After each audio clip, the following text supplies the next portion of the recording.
What's going on YouTube? It's your boy Cam ATL. Shout out to the DFS squad. Shout out to everybody watching this video right now. Drop a like down below because I already know you're gonna love it. Subscribe to the channel if you haven't already. Make sure you drop a like down below. Subscribe to the channel if you haven't already, and comment anything down in the comment section to enter your name into the $50 giveaway that we do every single week on this channel. Let's get over 200 likes on this video. Let's go ahead and get straight into it, man. Go to greenlightdfs.com to join the squad. Use the optimizer, whatever you want to do.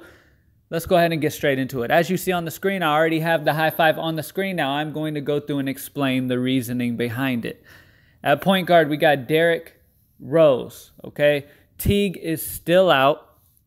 And Derrick Rose gets the privilege of going against a San Antonio team that gives up a ton of points to point guards. Okay? He is in an amazing spot. Derrick Rose at 7'2". I need about 40 out of him here, and I definitely see it against a San Antonio team that has struggled all year long versus point guards. This could be one of those huge games for Rose where he goes for 50.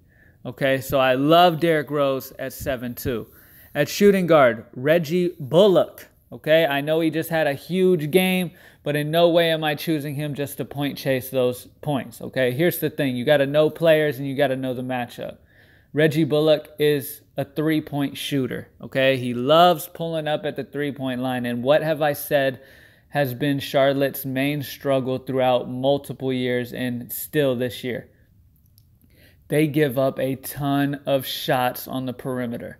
They give up a ton of three-point shots. You always want to target three-point shooters against them because they give up a ton of threes. I expect Reggie Bullock to eat here. As long as his shot is dropping, he could have another big game here against Charlotte. He had a big game, over 35 DraftKings points against them earlier. I believe it was like 3-4 games ago. And it just shows.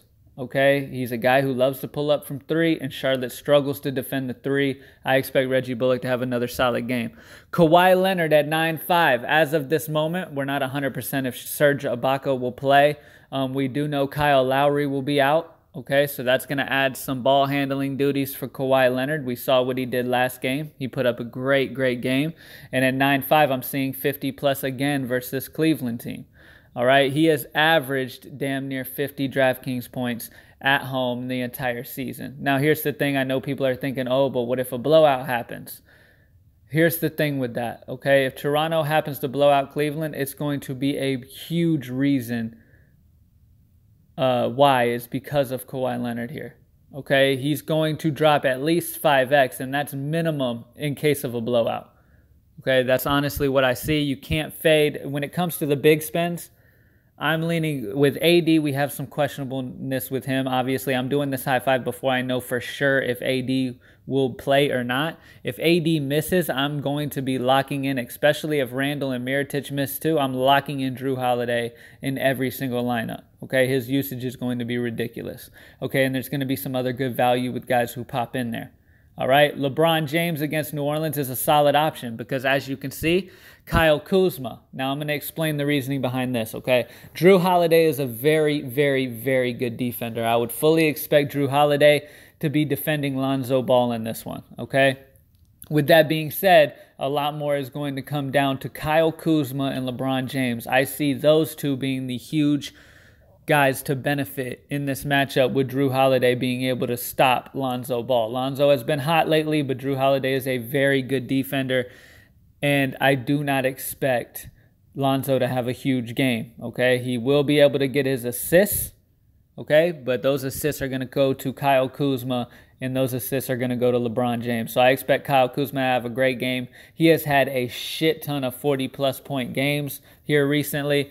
I expect another one here in this matchup, and at 7-2, I'll take it. This is my favorite game on the slate, this New Orleans-LA game. Like I said, there is some question marks.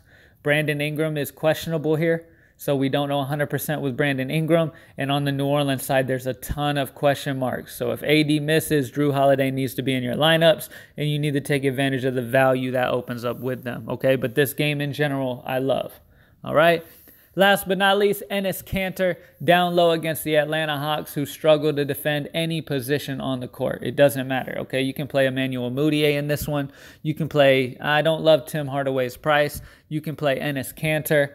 Enes Kanter is my favorite one of the bunch, though. Down low, he should be able to feast against Atlanta here. And at only 7,000, I'm expecting a very, very solid game out of Enes Kanter. But Emmanuel Mudiay is another New York Knicks player that I am totally down to roster as well.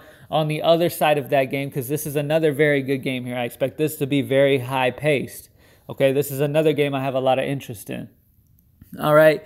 On the Atlanta side of it, Kent Bazemore is a very solid option, okay? John Collins has been feasting, all right? Trey Young is a GPP option. He's not very consistent, but he's got 50-plus upside in a matchup against the Knicks, okay? Do I expect him to get 50? No, which is why I do not have him in the high five right here, but it could happen, so don't sleep on him in GPPs. Other than that, with New York, Kevin Knox has been getting a ton of minutes. He's a guy who could break free for a huge game in this one. We already saw he has the 50-point type of potential that he showed about 4 or 5 games ago. Now he's getting a ton of minutes, and against Atlanta, once again, you can target everybody on either side of the ball in this one. Like I said, Tim Hardaway's price I do not love. I feel it's a little bit too high for a guy like Tim Hardaway, who is very GPP. He is not consistent at all, but he could be knocking down shots. So in GPP, don't sleep on it. All right. And that's it, guys. All right. That's my first look on it. Follow me on Twitter at @Cam_ATL if you have any questions throughout the day. Things most likely will change. Injuries pop up, and that's the most important thing you need to keep an eye on in DFS. You got to take advantage of that. All right, so things will change. Follow me on Twitter at Cam_ATL. Go to greenlightdfs.com to join the squad. Thank you guys for watching as always, and good luck. I'm out.